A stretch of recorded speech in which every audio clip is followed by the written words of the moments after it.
Okay, this is on how to make adjustments in the monitors. And we'll come up with a couple examples for this.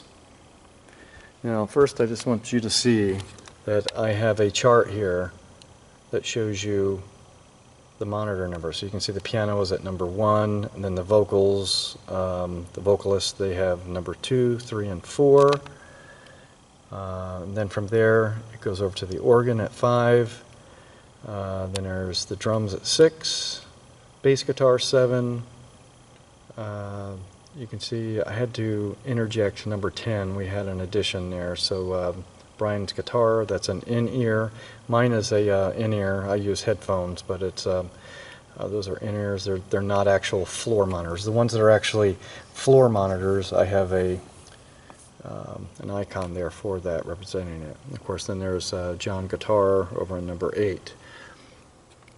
Okay, now just so you understand the monitor locations, they're here. I press monitors and I can see them: piano, 2, 3, 4, organ, drum, bass, guitar.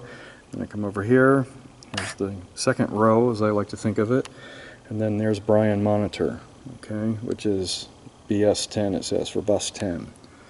Alright, we don't worry about the choir one. That one is already pre-programmed for when it's time for choir. Okay, so I'm just going to go back and hit groups here, and I'll explain why.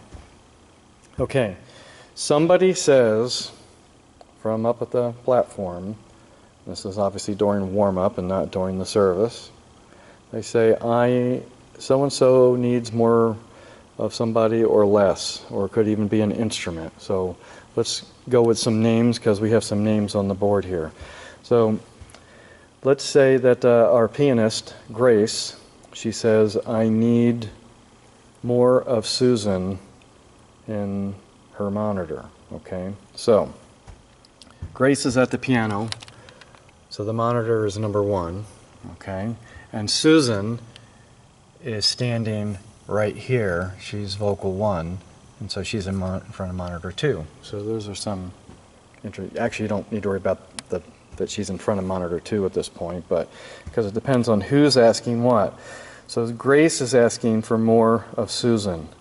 So the first thing you want to do is you want to make sure that the monitors button is pressed, and then you go to sends on fader. Okay, so now there's 2 ways to approach this. So since it was a single request, in other words, just one simple thing, then typically the way that people do this is they go to the monitor. So you select, because what you have to do is you have to select something, because you're always going to do monitors, sends on fader, and now you need to decide whether I'm selecting a monitor or selecting over here a channel. But I want to show you the most common way, and this is where you see most videos do it this way. So I'm going to select that, and of course you can hear that the board keeps changing as I do this. Okay, so now I'm on monitor 1, and over here this is everything that's in monitor 1 as far as instruments go.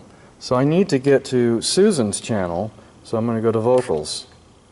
Okay, and Susan is right there. Okay, so now, Grace was asking, because Grace basically is monitor 1. That's a way to think of that. So we need more of Susan in monitor 1, so I turn it up about like that and see how that goes. All right. Now, or if they needed less, turn down, up and down. That's one way to do that. Okay, and then when you're all done, then you would undo this. You press this again. That's why it's flashing, to remind you that you're in a different mode on the board. Press that. Now we're all back to normal. Okay, so let's take the same similar scenario here, but let's say working with let's say it's Susan. Okay, now what I'm going to do this time is we want to know in what monitors is Susan in. Out of, let's just talk about these you know, these 8 that are all visible at one time here. So obviously I'm in monitors mode, or you know, I'm on the monitors here, going sends on fader. Now this time what I'm going to do is, instead of choosing a monitor, to selecting a monitor, I'm going to go over here and I'm going to choose Susan. I'm going to select her. So as soon as I select Susan, and I'm going to press it here in just a second, here we go. Okay, now I'm seeing kind of like, if you want, a global view of what monitors Susan is in. So she's in 1, 2, then she's in, what else is she? She's in the organ, and then she's in drum. And then if I wanted to, I could go to this second row here, and I can see that she's also in Brian's monitor here, because he has an in-ear, so he needs to hear all the singers. But let's go back to the first 8. And it's just kind of interesting to me, because this way you kind of see all of them at once. Otherwise, in order to see where that person is, to see, in this case, to see where Susan is in each one, if we did it the other way, where we selected the monitor, then I have to go, each time I have to select it. So I have to go select monitor 1, and then go over here and see where Susan's level is. Then I'd have to come over here, and then I'd have to hit monitor 2, and then I'd have to come over here and see what her level is, and then I have to come over here. So basically, I end up doing that in this, showing you here. I've got 8 monitors right here. I'd have to press each one of those, and then look over here to see what Susan's levels are in. It just seems a lot easier to me if you come over here, and if you're trying to get a global snapshot of where that person, or that instrument, for that matter, is in the monitors. So there's where Susan is in all those.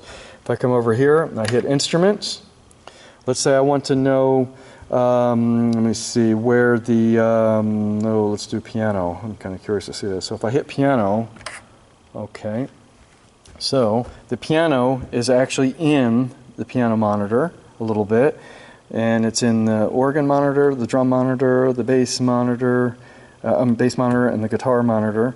It is not in vocals monitors 2, 3, and 4. And the reason why is because the vocalists are standing right next to the piano, so we don't put any piano into those monitors. I could check anything. I could check the electric guitar. I could check the acoustic guitar. It just shows me all at once what the levels are. But I get it that sometimes it's just easier to just come over here. You're trying to adjust something in a monitor. So let's say Susan says that she needs more of herself in monitor 2 because she's standing in front of monitor 2. So you'd come over here, go to vocals. There's Susan. Susan says she needs more of herself, so you'd turn her up. Either way, but the way to remember this is, as far as what direction you're taking your eyeballs, your gaze, is that you go monitor, sends on fader, and then whatever you need to decide, am I going to the right to select a monitor to make an adjustment to the person or the instrument there, or am I going to select the person or instrument over here on my left and then globally see all of where they are in all the monitors. So it's kind of a interesting way to do that. So anyway, I hope this helps. Always remember to take it off a Sends on fader, and I'll catch you at the next video.